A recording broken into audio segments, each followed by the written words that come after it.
You gave last night 8 full hours, and it handed almost nothing back. You lay there long enough. The bed was warm enough. Morning still arrived with the same weight you carried into the dark. And somewhere underneath the tiredness sits a quieter ache you rarely say out loud, that no one quite knows how the day went. That ache is not a flaw in you. Loneliness is a signal, the way hunger is a signal, and signals are what a body sends when something it was built for is missing. Sleep has depth, not just length, and something in you keeps listening at its edges. It is never fully off. Even in the deepest hours, the brain keeps a thin channel open to the room, a door left slightly ajar, a hallway light that never goes all the way out. Which raises the question this night is built around. Why does a brain sleep more lightly when it feels alone? The strange part is that loneliness rarely steals your hours. It stays in the room with you and quietly thins them wave by wave, so the count on the clock stays honest while the depth underneath it does not. Welcome to Psychology for Sleep. Nothing in you is broken tonight. Something in you is only standing watch, and tonight follows that watch down into the layers of sleep where it leaves its mark, not to fix you, not to ask anything of you, only to show you what it has been doing while you slept. You're in a room that already knows you, where the walls make no new sounds and nothing here is asking your attention to stay awake. Let's follow that thinner sleep back to where it first begins. There are nights when you lie down at a decent hour and stay there and get up in the morning with nothing to show for it. Researchers who study sleep have a quiet way of saying this. Time in bed and sleep are not the same measurement. A night can run its full length and still leave the sense that you never went all the way down. What sleep science keeps circling is not how long you were lying there, but how far in you traveled while you were. And underneath everything tonight sits one question, asked gently. Why does the brain sleep more lightly when it feels alone? Nothing here asks you to answer that yet. It only asks you to let it be asked. You know the particular tiredness that survives a full night, the kind that is already waiting for you before your feet reach the floor. Sleep researchers describe this as unrefreshing sleep, and it is one of the most commonly reported experiences in sleep clinics that has nothing to do with trouble falling asleep. People in this group do fall asleep. They stay asleep, more or less. They simply do not wake restored. For a long time, the assumption was that they were misremembering their own nights. Then recordings of brain activity began showing that a night can look complete from the outside and still be missing something on the inside. You were not exaggerating. You were describing something the instruments can see. Somewhere along the way, you learned to count sleep in hours and to judge yourself by the total. That habit has a history. Hours are the easiest thing to measure, and for most of the last century, they were nearly the only thing anyone could measure at home. A clock can tell you when your eyes closed and when they opened. It cannot tell you anything about what happened in between. So the number became the story, and the story became a small verdict delivered to yourself each morning. 8 hours and still tired sounds like a contradiction, only if hours were ever the real unit. They were not. They were simply the unit we could reach with what we had. Sometimes you surface in the night with the odd sense that you were asleep, and also somehow present, aware of the room, the hour, the shape of the dark. That impression is not a trick of memory. Sleep is not a single state you fall into and remain in. It moves through different depths, and near the shallow end, the sleeping brain still handles information from the world in a limited way. People woken from lighter sleep will often insist they were never asleep at all, even when the recording says otherwise. The feeling of being half in the room is an accurate reading of a real condition. You were sleeping. You were simply sleeping near the surface. If you have ever slept a short night and felt oddly fine, then slept a long one and felt hollow, you already know something the numbers hide. Sleep has depth as well as length, and depth is what carries most of the restoration. 2 nights of identical duration can differ enormously in what they actually did for you, because they traveled to different distances. Depth is not a metaphor here. It is a physical description of what the brain's electrical activity does as sleep proceeds. The pattern changes character, slows, and gathers into larger, slower waves. The question was never how long you were down there. It was how far down the night allowed you to go. You have probably heard that the brain has waves without ever being told what they are waves of. They are the rhythm of enormous numbers of neurons rising and falling together. That rhythm can be read from the surface of the scalp by sensors that touch nothing but skin. When you are awake and thinking, the pattern runs fast and irregular, like a crowd all talking at once. As sleep deepens, that crowd begins to move in unison, slower, wider, more synchronized. This is what depth looks like when it is written down. Your night has a shape, and the shape can be seen. And that shape belongs to you, not to the clock beside the bed. There is a difference between resting and recovering, and the body seems to know it even when language does not.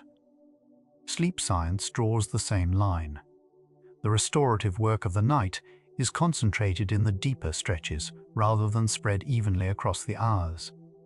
Repair processes in the body, the settling of the day's memories, the housekeeping the brain performs on itself, these track with depth more than with time on the pillow. The night can therefore be long and thin. It can hold you for 8 hours and hand back the equivalent of 5.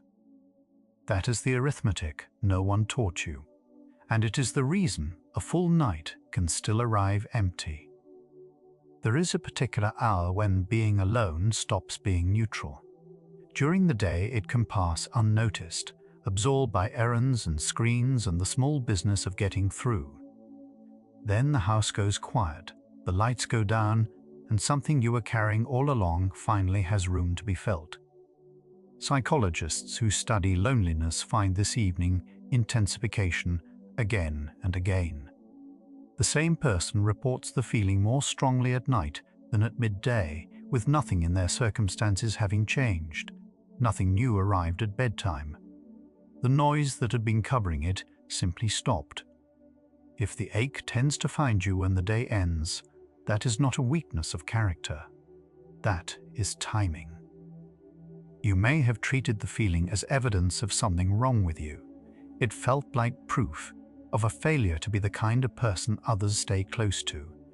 Researchers who study loneliness describe it very differently. They treat it the way they treat hunger, or thirst, or cold.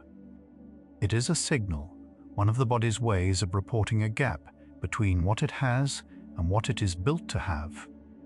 Hunger does not mean you are broken at eating. It means food is missing. Loneliness, in this view, is the social equivalent, uncomfortable by design, because a signal that does not hurt gets ignored. The feeling was never the flaw. It was the report. One of the harder parts is that nothing about it shows. You can carry the feeling through a workday, a conversation, a family dinner, and no one at the table sees anything different. Loneliness has no fever, no visible mark, no result to hand across to someone as explanation. That invisibility is part of why it goes unspoken, and why so many people conclude they are the only one holding it. Surveys across many countries find the opposite. This is one of the most widely shared human experiences, quietly carried by people who each believe themselves unusual. What could not be seen was never absent. It was only unwitnessed. You can be surrounded and still feel it. A room can be full, the conversation can be warm, and something in you can remain outside the circle. listening rather than belonging. This is why researchers separate social isolation from loneliness with some care. Isolation is a count. How many people, how often, how near. Loneliness is a perception. Whether the connection you have matches the connection you want. The two overlap, but they are not the same thing. It is the perception that tracks most closely with how a person actually feels and functions. Being in company was never a test you failed. The measure was never about numbers in the room. And the reverse holds just as often.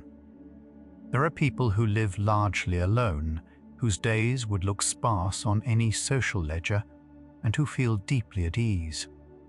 Solitude and loneliness are not the same experience, though our language lets us blur them together. Solitude is a place the mind can rest in. Loneliness is the sense of being unaccompanied in a way you did not choose. One is entered by preference, the other arrives without being invited. If time by yourself has ever felt like relief rather than absence, you were not contradicting yourself and you were not in denial. You were describing two different states that happen to share a room. Notice how differently a house feels when someone else is home, in another room, perhaps asleep, perhaps someone you never speak to all evening.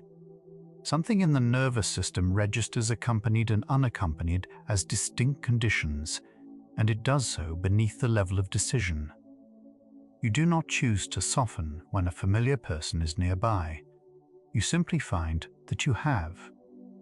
Researchers studying social presence describe this as a background reading the body keeps taking.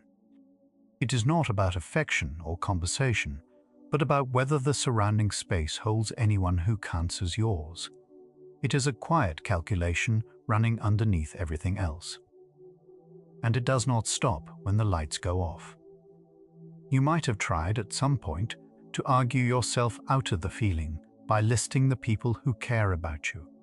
It rarely works, and there is a reason. In research, loneliness is measured as a mismatch. It is the distance between the closeness a person wants and the closeness they experience, which means it cannot be corrected by an inventory. A list addresses the count.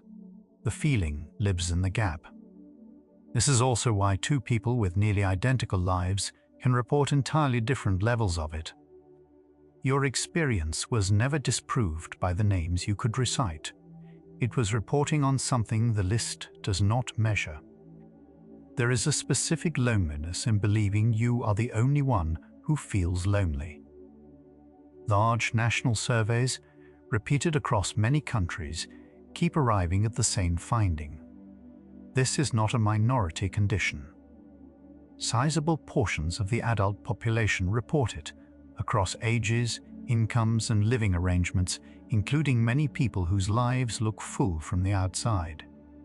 Younger adults report it at rates higher than researchers once expected. None of that makes the feeling lighter to carry. But it does dismantle the private conclusion that you are somehow the exception.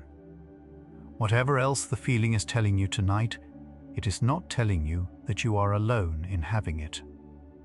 For some people, this is not a passing evening mood, but something that has been present for years, with a weight that does not lift when the room fills. If that is closer to your experience, it deserves more than a quiet hour can offer. Saying it out loud to one person who listens well, a friend, a doctor, someone trained for exactly this, is one of the things research keeps finding helps, in a way that carrying it silently for years rarely does. Nothing tonight is being offered as a repair. What can be offered is accuracy, and the accurate thing is this. A feeling this persistent is information about a life, not a verdict on the person living it. The bed is where much of this gets concentrated, because the bed is the one place with nothing else in it. No task, no screen, no conversation to hold the attention on the surface. Sleep researchers describe the window before sleep as a period when attention turns inward by default. Whatever went unattended all day tends to arrive then. This is not a personal failing of discipline, and it is not a sign that you are handling your life badly.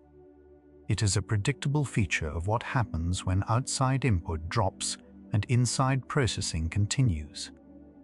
The night did not create the feeling. It only removed everything that had been standing in front of it. Think of how differently you sleep in a place you trust than in a place you do not. The body treats sleep as a condition. It enters under permission, and the permission depends on a reading of the surroundings. A familiar room, familiar sounds, a door that closes, the ordinary evidence of a settled environment. These are associated with easier and less broken sleep. Unfamiliarity is associated with lighter nights. None of this is a decision you make. It is closer to a verdict handed to you by a part of the brain that never asked your opinion. Sleep, it turns out, is something the body agrees to rather than something you can perform on command. You have woken to a sound before you knew what the sound was, already alert, heart moving, with no memory of having decided anything. That is possible because hearing does not switch off with consciousness. Auditory processing continues throughout sleep. The ears take in the room all night, and the sleeping brain keeps handling what arrives. It filters most of it, letting the ordinary hum of a building pass without response. But the channel stays open. There is no moment in a normal night when the world goes entirely unmonitored. Part of you is on duty even now, and it has been on duty every night of your life without ever asking to be thanked. Your name has a strange power, and it keeps that power while you sleep. Studies recording brain responses during sleep find that a sleeping brain does not treat all sounds as equal. The sound of one's own name produces a different, larger response than an equally loud sound carrying no personal meaning. Meaning is being sorted while you are unconscious of the sorting. Something is deciding, without consulting you, what is worth a reaction. This is the ordinary condition of every sleeper on Earth, and it is easy to miss how unusual it is. Even asleep, you remain reachable by the things that concern you. We describe sleep as switching off, and that word has quietly shaped how you think about your own nights. The recordings tell a different story. Sleep is not the absence of brain activity, but a reorganization of it. Some systems quiet, others become busier than they are in waking, and monitoring continues at a lowered setting. It is less like a light going out and more like a building at night. Most rooms dark, a few lights on, someone awake at the desk near the door. Whatever happened in you last night, it was not nothing. It was a different arrangement of the same person. You have probably framed the problem as a failure to sleep, as though there were a switch you kept missing in the dark. But if the ears stay open all night, and if depth is granted by a reading of the surroundings rather than by effort, then the question quietly changes shape. It stops being, "Why can't I sleep?" It becomes something closer to this. What part of me is keeping the night near the surface? That is a different question, with a different kind of answer, and it does not place you at fault anywhere in it. Something in you has been staying shallow on purpose. What that something is watching for is what the rest of tonight follows. There is a reason you sleep more easily in some company than in others, and it is older than any preference you have. Sleep is the one state in which an animal cannot defend itself, cannot move away, cannot even register most of what approaches. Every creature that sleeps has had to solve the same problem. How do you become unconscious in a world that does not pause while you are gone? The solutions differ across species, but they share one logic: go deep only where depth is affordable. You inherited that logic. It runs without consulting you, and it was running long before it was ever your night to sleep through. You cannot talk yourself into feeling safe, and you have probably tried. The parts of the brain that assess whether an environment is settled do not take instruction from the parts that form intentions. They read conditions and reach conclusions on their own terms. This is why reasoning with yourself at 2 in the morning has such a poor record. The failure of that reasoning says nothing about the strength of your mind. A verdict was reached somewhere below language. What you were feeling was the result, not the choice. And results can change when conditions change, which is a gentler door than willpower has ever been. So the thing you have been measuring in hours was never measured in hours by your body. It kept a different ledger, how far down the night went, and whether the surroundings ever gave permission to go there. And running through all of it is a channel that stays open. Ears take in the room, meaning is sorted. Some part of you attends to a space you are not conscious of. What has not been said yet is what that attending costs, and where in the night it quietly takes its price. Because a night is not one long thing. It has a structure, and a structure has places where a watchful mind can interrupt it. Right now, with no instruction from you, the room is still arriving. The small sounds of the building, the air, the distance between you and the nearest wall, all of it taken in, weighed and set down again as nothing that needs an answer. That sorting doesn't stop when you drift. It softens. It stays. There's nothing to close, and closing it was never available to you anyway. It has been doing this every night of your life, including the good ones. What hasn't been named yet is what all that listening does to the shape of a night, where it reaches in, what it moves out of the way. Let the room go on being heard. We follow it from here. Most of us describe a night in a single word: good, bad, broken, as if sleep were one switch held down for 8 hours. Research describes something closer to a piece of music with movements. Across a night, the brain passes through distinct states, each carrying its own electrical signature. An EEG can tell them apart by the shape and speed of the waves rolling across the cortex. Light stages, deep stages, and dreaming stages arrive in a sequence, and the sequence itself has a form. What you call a night is really an architecture, and an architecture can stand or it can sag. There is a stretch at the very edge of sleep where you would swear you were still awake. You heard the room, you followed a stray foot, and yet time moved oddly. Researchers call that stage N1, the doorway. The steady alpha rhythm of quiet wakefulness breaks apart, and slower theta waves drift in. Muscles loosen, and images arrive that are not quite dreams yet. It lasts only minutes, and people woken from it often insist they had not been asleep at all. That is the first hint that sleep is not something you notice happening. It is something that happens underneath you. If you have ever felt that most of a night was somehow unremarkable, the measurements agree with you. Stage N2 occupies roughly half of a typical night, and it is where much of the brain's quiet housekeeping is done. On an EEG, it announces itself with 2 signatures found nowhere else. There are brief bursts of fast rhythm called sleep spindles, and large single waves called K-complexes. Neither of them feels like anything from the inside. The stretch of night you would describe as empty is the stretch doing the steadiest work, and it asks nothing at all of you in order to run. You may have noticed that some nights a door closing barely registers, and other nights that same sound lifts you clean out of sleep. Sleep spindles appear to be part of that difference. A spindle is a burst of rhythm lasting around half a second, generated in the thalamus.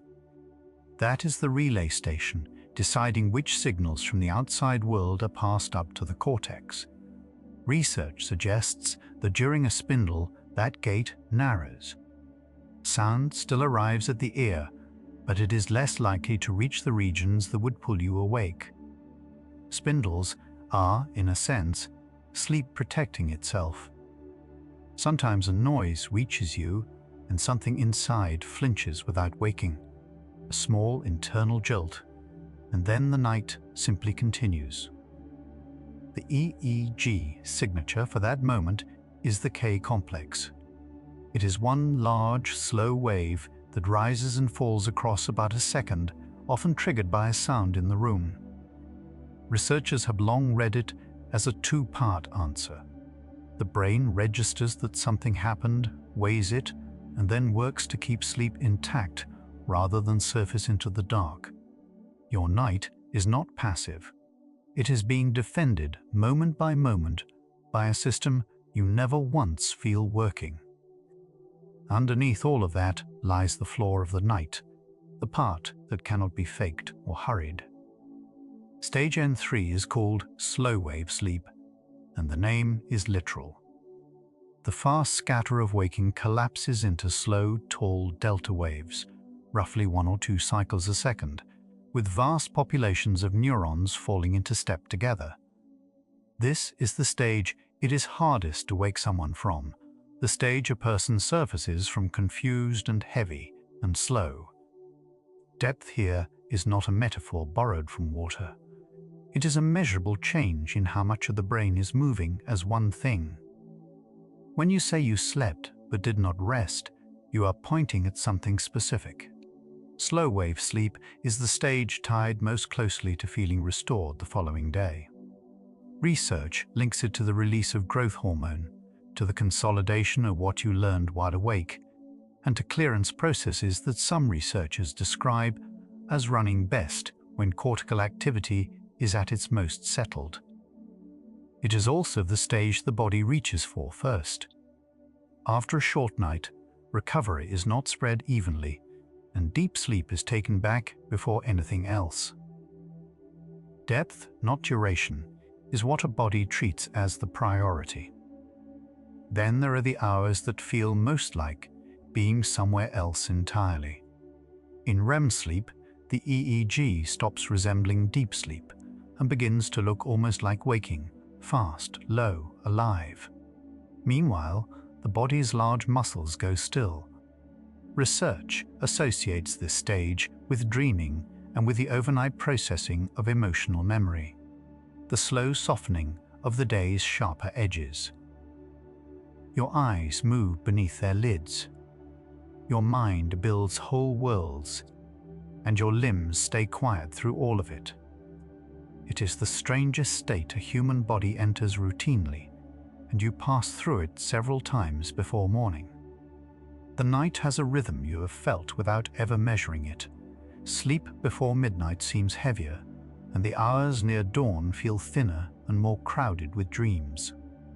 Research describes the cycle as roughly 90 minutes long, repeating 4 or 5 times, though the mixture inside each cycle keeps changing as the night goes on. Slow wave sleep loads into the early cycles. REM stretches longer toward morning. Your final cycle looks almost nothing like your first. The night is not a plateau you rest on. It is a descent and a return run several times over. This is why the clock beside your bed can be entirely honest and still tell you almost nothing. Hours measure how long the sequence had in which to run. They do not measure whether it ran. 2 people can each spend 8 hours in bed and end up with completely different nights. One has long, unbroken stretches of delta. The other has that same total chopped into shorter, shallower pieces. Sleep researchers look at the shape, not the sum. What was taken from you may never appear as missing hours, because it was never being counted in hours in the first place. Most people assume they would know if they had woken up. Sleep laboratories find otherwise. A micro-arousal is a brief shift in the EEG toward waking rhythms, often only a few seconds long. It usually leaves no memory behind at all. Every healthy night contains a scattering of them. They can be set off by a sound, a shift in breathing, a change of position, or by nothing visible from outside the body at all. You can rise toward waking dozens of times in a night and report, completely honestly, that you slept straight through until morning. Here is where 8 hours quietly stop adding up. Each micro-arousal pulls the brain back toward lighter stages. The descent into slow-wave sleep begins again from a shallower place than before. Research suggests that when arousals come often enough, delta sleep is thinned, not erased, but interrupted again and again before it has room to lengthen. None of this registers on a clock. It registers in the morning instead, as a tiredness with no story attached to it. The night gave you its full length and never quite got the chance to give you its full depth. There is a number sleep researchers use that has no place in ordinary conversation. It is sleep efficiency, the proportion of time in bed that is actually spent asleep. Someone can lie down at 11, rise at 7, and still score poorly, because the missing part is made of awakenings too brief to remember. And the question we came in with is beginning to turn as this evidence gathers. Perhaps it was never really about why sleep refuses to arrive. Perhaps it is about why sleep, once it has arrived, will not stay down. This is where loneliness enters the measurements rather than the mood. John Cacioppo and Louise Hawkley studied the sleep of people who reported feeling lonely. The pattern was not the one most would guess. Lonely sleepers did not spend less time in bed. What their research found instead was more micro-awakenings scattered across the night and lower sleep efficiency, the same hours, quietly worn thin from the inside. The difference did not live in when they went to bed, or in how long they stayed there. It lived in how well the night held together once they were in it. So why would feeling alone change the electrical shape of a night? Cacioppo's answer came to be known as the sentinel hypothesis. Humans are a social species, and for nearly all of our history, sleeping was something done in a group. Someone was always nearby, and the watching was shared out. Research suggests the brain reads perceived isolation as reason to keep a portion of itself on duty, sampling the room rather than committing fully to depth. Not anxiety, not weakness. An old arrangement, still quietly running. And if that is true, then the watch is something a laboratory can actually see.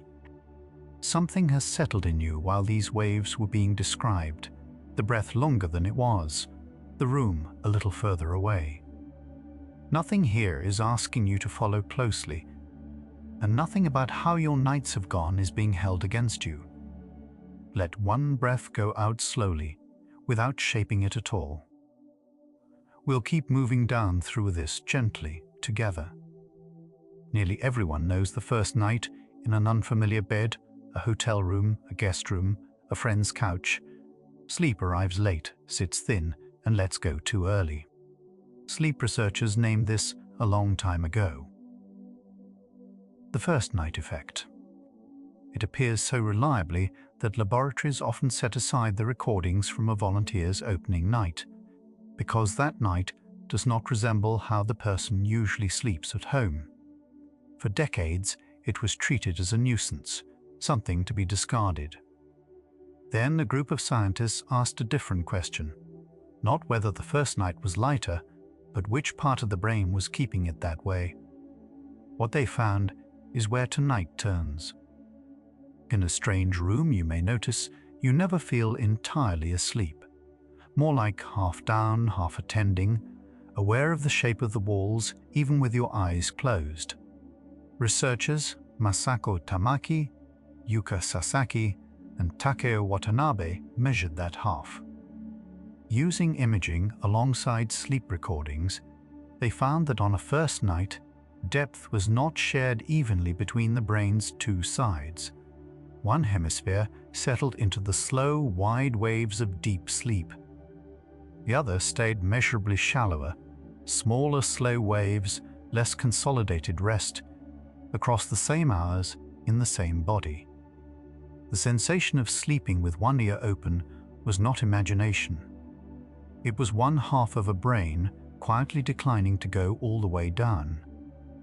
There is a particular kind of waking that happens in an unfamiliar place, a small sound in the hallway, and you are fully alert before you have decided to be.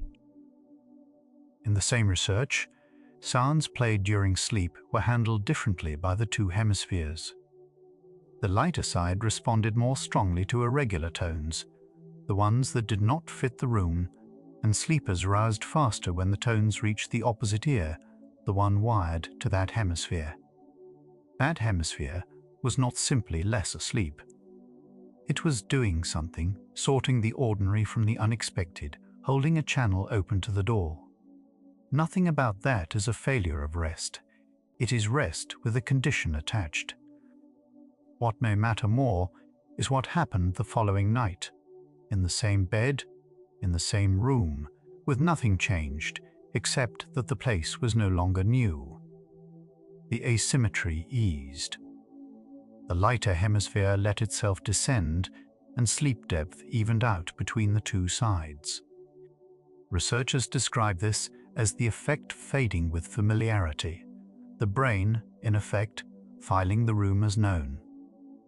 That detail carries something worth holding. The watch is not a permanent trait stitched into a person. It is a response to a place the brain has not yet vouched for. And a response, unlike a trait, can be answered.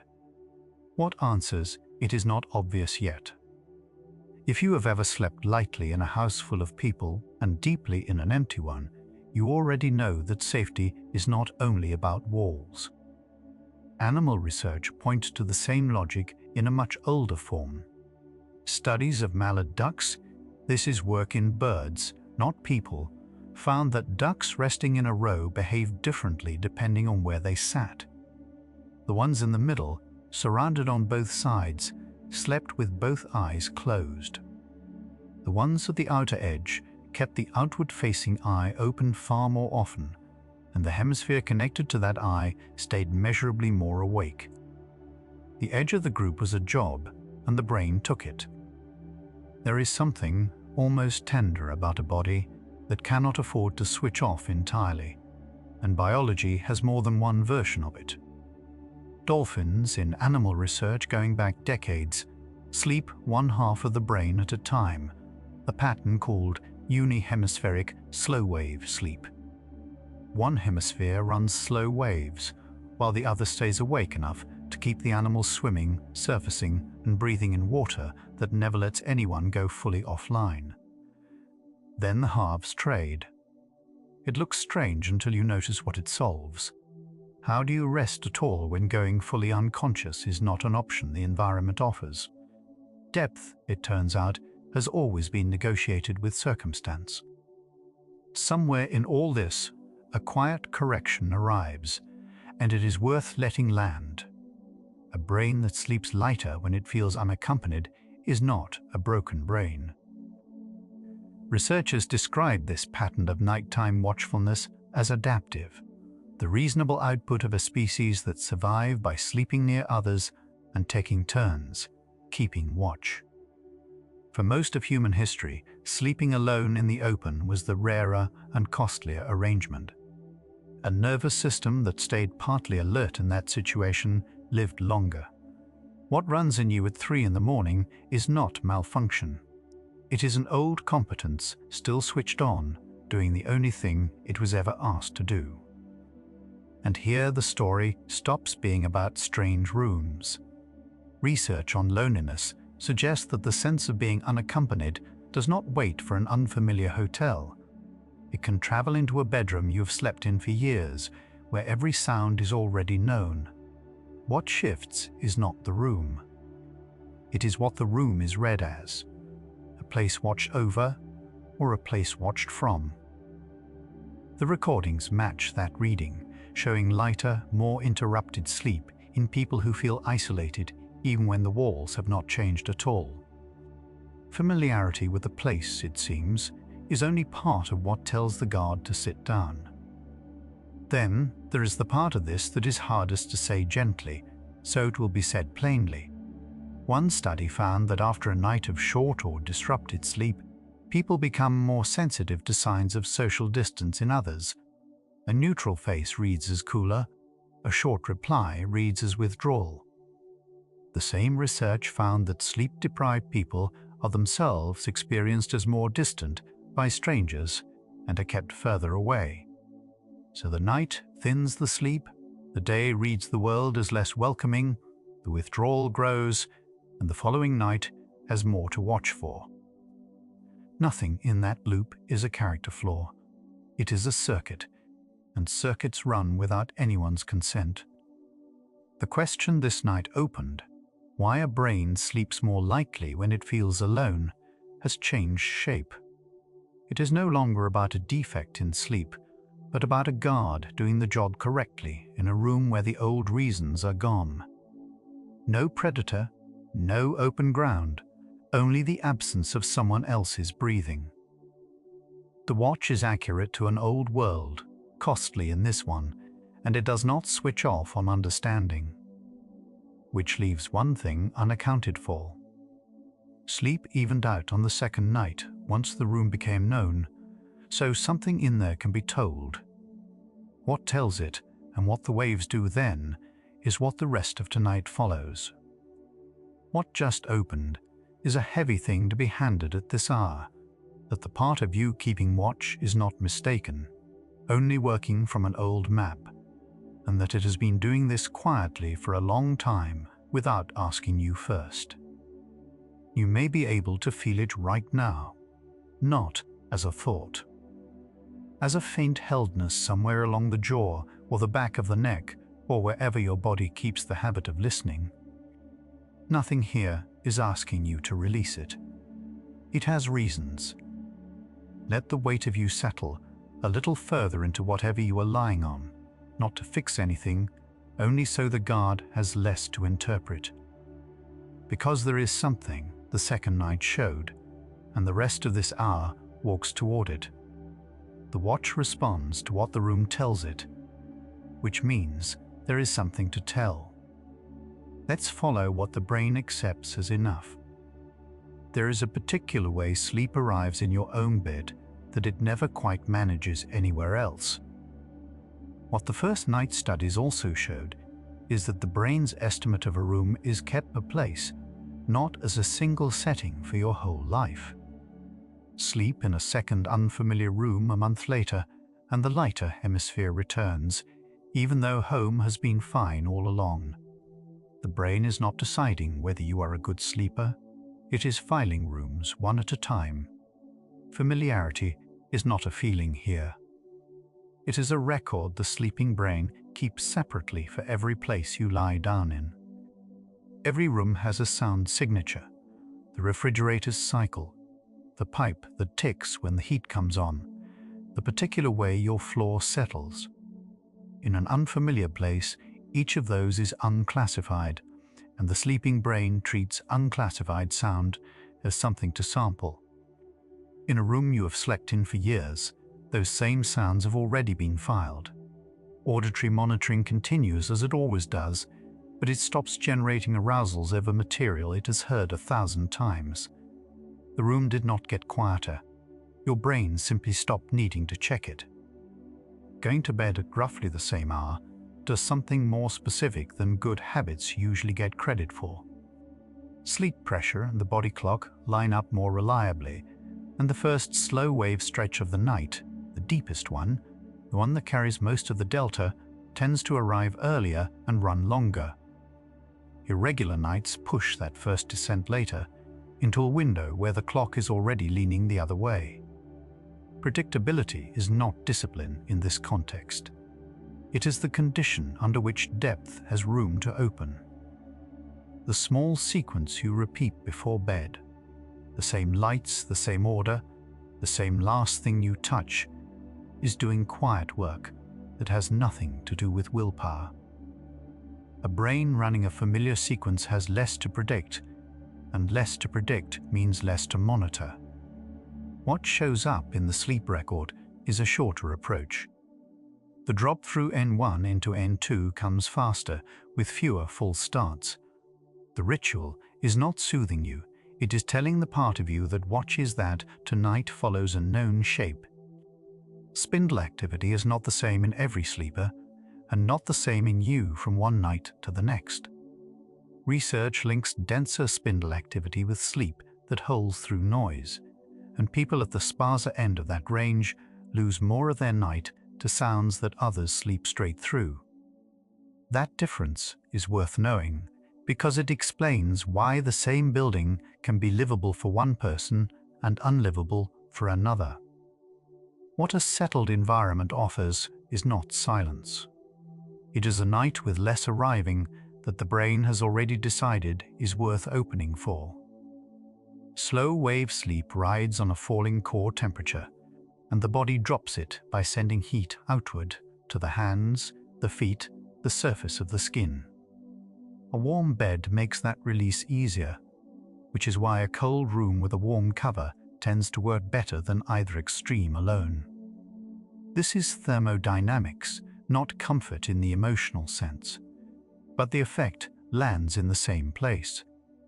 The descent into delta happens with less resistance, and the deep stretch that follows has more room to run before the first arousal interrupts it.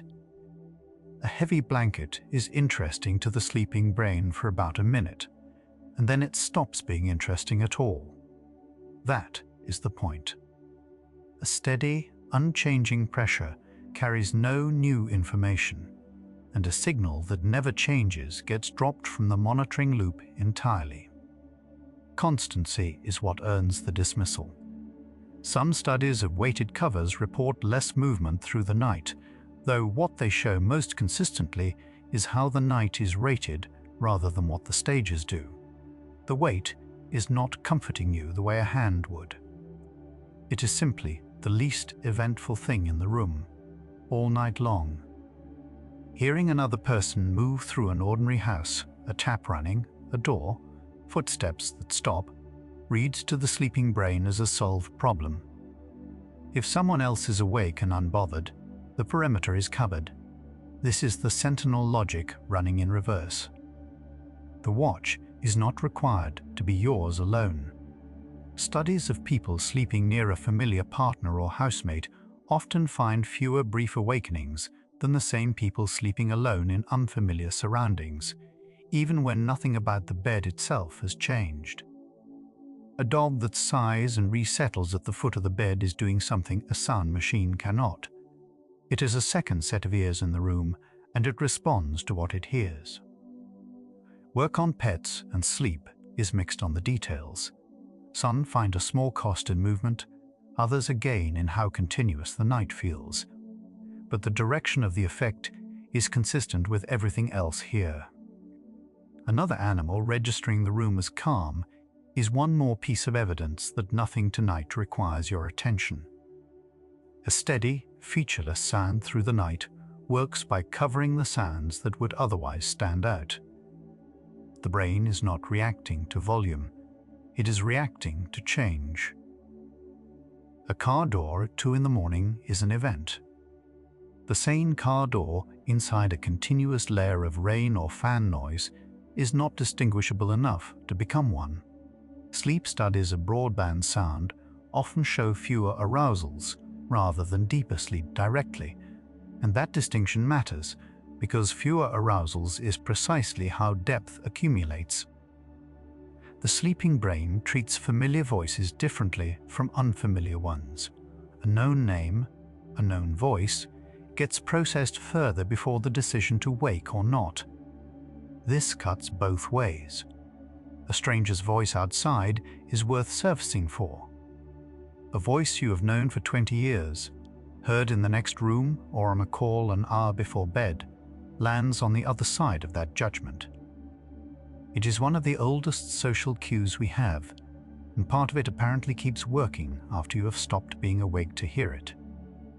It would be tidier if the brain rewarded pleasant surroundings, but what it appears to reward is predictable ones. A room you like but sleep in twice a year offers less than a plain room you sleep in every night. This is why the first night in a comfortable hotel is often thinner than the last night in the familiar apartment. The sentinel is not evaluating quality. It is evaluating whether the next 4 hours can be forecast from the last 4, and forecastable is what lets the watch stand down. A message answered, a short conversation at the door, someone asking how the day actually went. These register at a size that seems out of proportion to how small they are. But loneliness is perceived isolation, and perception is what the sentinel reads. A brief, genuine exchange moves that estimate. A crowded room where no one knows you does not. Research on loneliness and sleep continuity keeps finding the same shape. It is the sense of being known that tracks with a less fragmented night, not the head count of the day. Connection appears to work on the same principle as everything else in this hour, rhythm over intensity. A short call every week does more for the sense of being held than a long one every 6 months, in the same way that a regular bedtime does more than one heroically early night. Both systems are running the same calculation. Is this reliable? A pattern that repeats becomes a prediction, and a prediction is what allows the brain to stop allocating resources to the question. Small and regular outperforms large and rare. You can be surrounded all day and sleep like someone alone, because the brain is not counting people. It is asking whether anyone holds a current picture of your life. That is why a single person who knows what your week has been like can shift the estimate more than a full calendar of company. Loneliness was never about proximity, and the sleep record follows the loneliness rather than the proximity, which is a strange kind of relief, because it means the thing that helps was never obliged to be large. There is a particular quality to a day that no one has heard about. It stays open, in the way an unfinished sentence stays open, and an open loop is exactly the sort of thing the brain keeps a channel available for.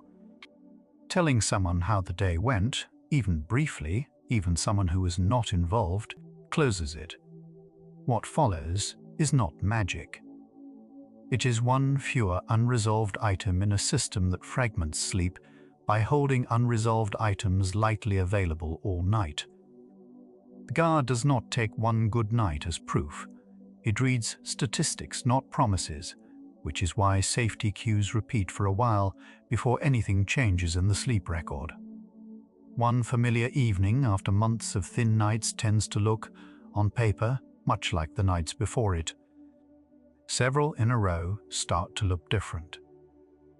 This is worth knowing in advance, because the natural conclusion after a single unchanged night is that nothing works, when what is actually happening is that the evidence is still being gathered. When the watch does loosen, depth tends to come back without being asked for.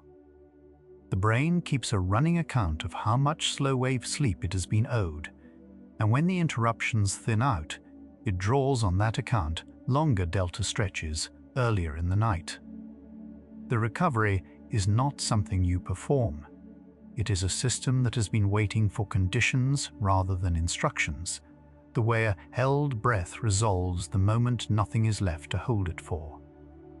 Fragmentation is a dial, not a switch, and it moves the way dials move. Micro-arousals do not disappear from a night. Some of them are ordinary and would be there in anyone. What changes is how many, and how often one of them clips the beginning of a delta stretch before it is built. A night with fewer of them is not a different kind of sleep. It is the same sleep, with more of it allowed to finish what it started. You will almost certainly not feel this happening. Micro-arousals are unremembered by definition, which means their absence is unremembered too. There is no moment of noticing that the night held. What arrives instead is a morning that costs less than usual, and it tends to arrive without explanation, which makes it easy to attribute to anything but sleep. The change lives entirely below the line of memory. You only ever meet it the next day, in the form of a little more of yourself being available. Coming home after a stretch of travel produces a specific kind of first night, and it is usually a good one. The first night effect works in both directions. It appears in unfamiliar places, and it releases in known ones, and the release can be quick. What the brain is doing is not sentimental. It is running the same environmental check it ran in the hotel and getting a different answer. The room passes. The hemisphere that had been holding something back stops holding it. A bed used only for sleeping becomes a reliable predictor, and predictors are what this whole system runs on. When the same location has meant the same thing for months, arriving there is already partial information about what comes next, and the descent starts before you have consciously decided to sleep. When the bed has also been an office and a dining table and a place to answer messages, that signal is mixed, and a mixed signal is one the brain keeps sampling rather than trusting. Light does something similar on a longer timescale. A body that meets bright light in the morning and dim light at night carries a clearer internal sense of when night is, and a clearer sense of when means the deep stages land where the clock has already prepared for them. Loneliness often erodes exactly this: irregular days, late, unstructured evenings, mornings without a reason to meet the light. The rhythm frays first, and the sleep architecture follows it rather than causing it. None of this says that sleeping deeply depends on someone else being there. People who live alone and feel settled in their lives sleep as deeply as anyone, because the sentinel was never counting bodies, it was reading predictability and belonging, and solitude can supply both. This is the same fact from the beginning of tonight, arriving from the other side. Loneliness is not being alone, which means the depth you have been missing was never conditional on a person appearing. It was conditional on the watch being convinced. Here is what this has been assembling, piece by piece, since the first thin hour. Loneliness does not keep you awake. It keeps a part of you on watch, a sentinel doing the job it evolved for, holding one channel open for a group that is not there. And a sentinel can be told the perimeter is secure. Not argued with. Shown familiar rooms, repeating evenings, the ordinary sound of being known. The guard was never the flaw. It was proof that something in you kept watch over a life it did not want to lose, and when it sits down, depth returns on its own. The room you are in is proving itself to you right now without being asked. Every sound it makes tonight is one it has made before, and something behind your closed eyes is quietly checking each one off. No alarm, no answer required, just a list getting shorter. That is what a loosening watch feels like from the inside, not a decision. A slow subtraction of things worth monitoring until there is almost nothing left on the list at all. Nothing here is asking you to help with that. The checking runs on its own, and it is running in your favor. What comes now carries the same thing you have already been shown, only softer. The part that stops explaining and starts settling. The watch is nearly over, and the room has kept its word. You were never broken. That word was the wrong one from the start, and it cost you years of quiet self-suspicion. A brain that sleeps lightly in the absence of belonging is a brain doing exactly what it was shaped to do. Guarded is not the same as damaged. One of those means something in you failed. The other means something in you stayed at its post far longer than anyone ever thanked it for. There is a difference between a lock that is jammed and a lock that is simply still holding. All this time you believed the first thing about yourself. The nights that gave nothing back were not evidence of a fault in you. They were evidence of a watch, that had not yet been told the danger had passed. Nothing in you called for repair. Something in you was waiting on a permission it never received. Consider how well it worked. Through every night you slept in an unfamiliar room, through every stretch when no one knew exactly where you were, some part of you stayed awake enough to notice the world. It did not fail once. That is the odd tenderness underneath this whole subject. The thing you resented for stealing your rest was the same thing that refused, night after night, to leave you unattended. That watch is older than your life. It was already running in the ancestors who slept in circles with their backs to the fire, in the ones who took turns, in every creature that ever lay down where the ground was open. You inherited it the way you inherited the shape of your hands. It did not begin with your loneliness. Your loneliness only reminded it what it was originally for. So when the nights thinned, that was not your body turning against you. That was your own life protecting itself in the only language it has ever known, which is attention. Attention is what care looks like before it learns any words. Something in you decided you were worth staying up for, and then did it, silently, for years, without once asking to be noticed or thanked for the trouble. The guard was never your enemy. It holds no opinion about your worth, keeps no record of your failures, takes no interest at all in your embarrassments. It has one task, and it performs that task with a devotion nothing else in you can match. If you have spent years arguing with it, then you were arguing with the part of yourself least willing to ever abandon you. Nothing you did brought this on. You did not stay too distant, or ask for too little, or fail some quiet test of belonging that everyone around you quietly passed. Loneliness arrives in crowded lives and skips solitary ones. It is not a grade you were given. It is a reading, one number from an instrument measuring how connected you felt, not how well you have lived. A watch does not end by force. You cannot argue a sentry down off a wall, and the years you spent trying to reason yourself into deeper sleep were years spent talking to something that does not answer to language at all. What ends a watch is relief. Another set of eyes, a familiar room, a night that repeats itself gently enough, often enough, to finally be believed. You already know what relief feels like, even if you could never name it.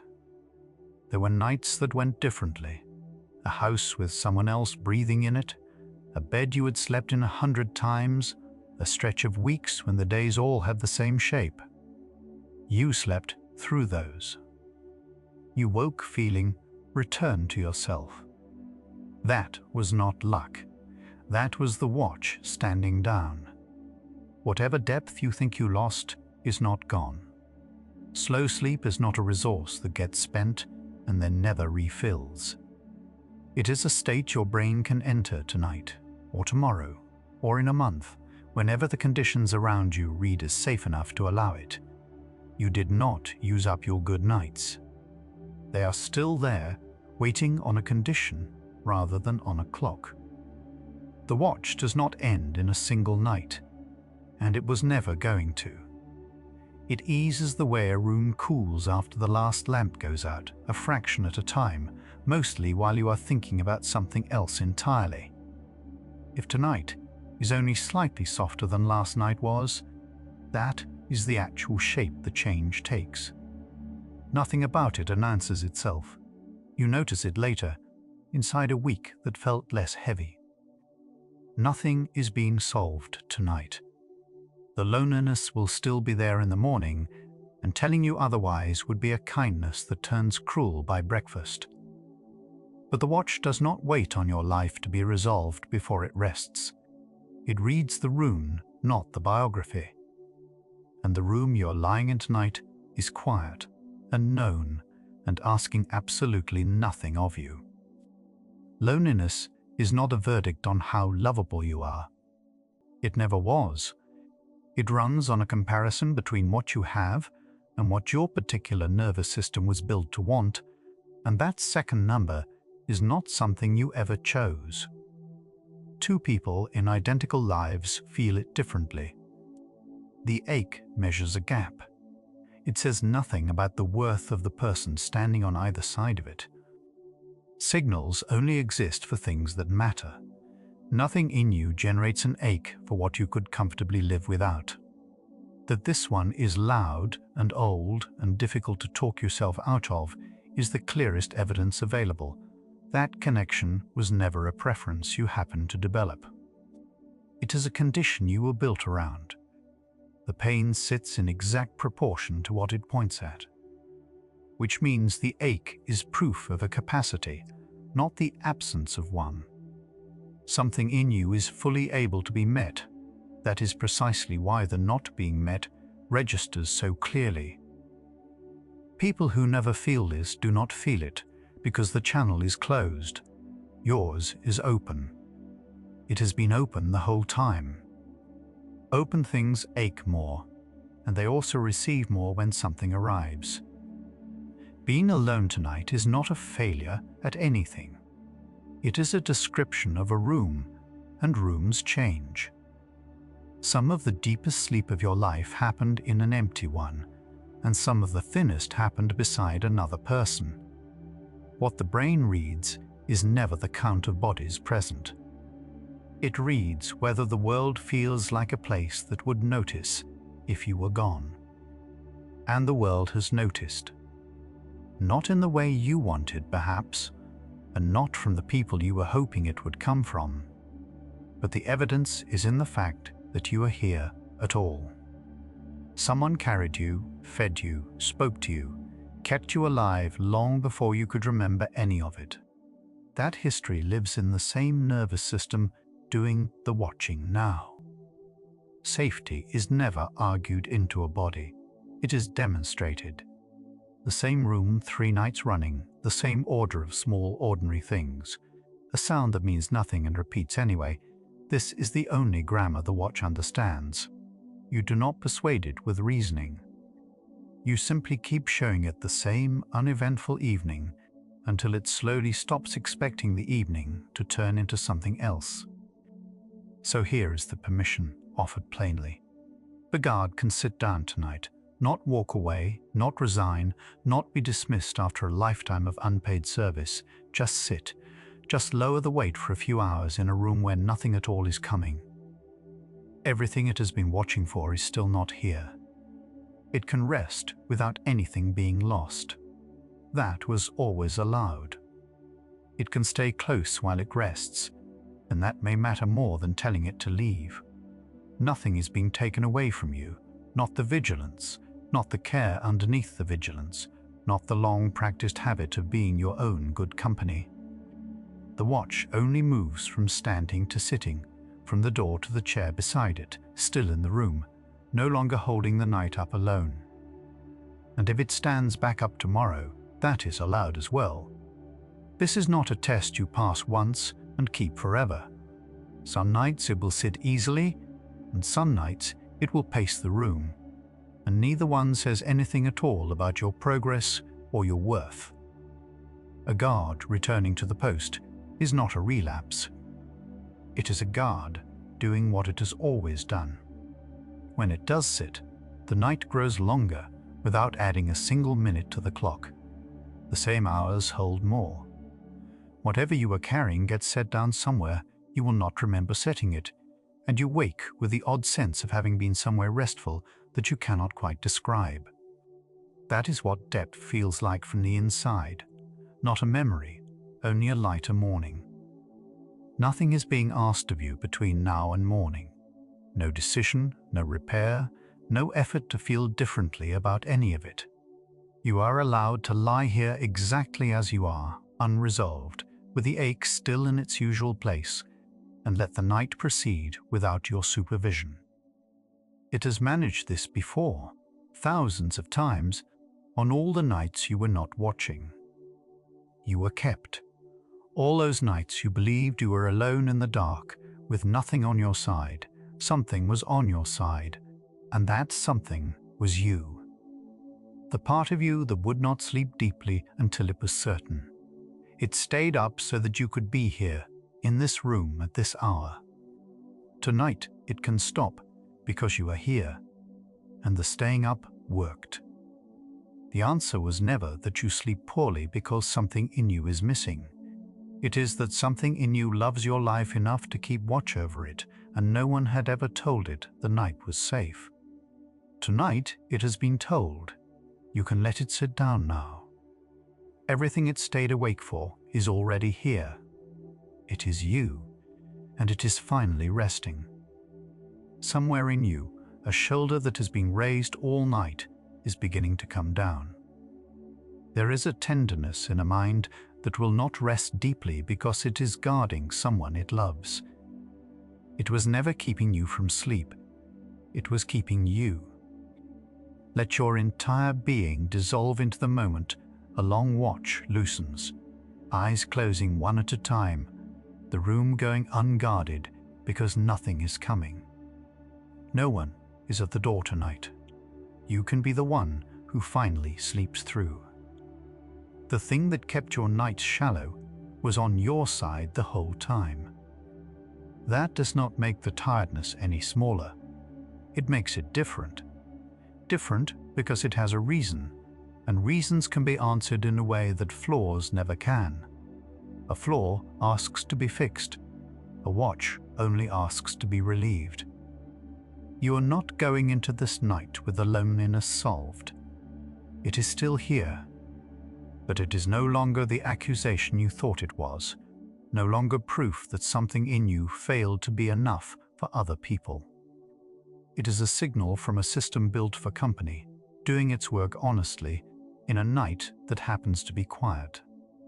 You leave tonight knowing what the wakefulness was for, and that changes who is lying here, not someone broken, but someone accompanied all this time by their own care. The Psychology for Sleep playlist has been returning to this question from many sides: what the mind keeps doing when it will not let you go. The rest of that playlist stays where it is, for whenever you want another quiet hour. You can allow these thoughts to settle now, like a lamp left burning for someone who's already come home. Let your shoulders come down out of their long habit of listening. Sleep carries you to the part of the night that no longer asks anyone to keep watch. The watch is down for the night, and nothing out there is asking you to take it up again. Rest well, understood one. Nothing in you was ever missing. Something in you was only awake, and it can sleep now too. Where the mind is understood and the night is finally allowed to rest. Good night.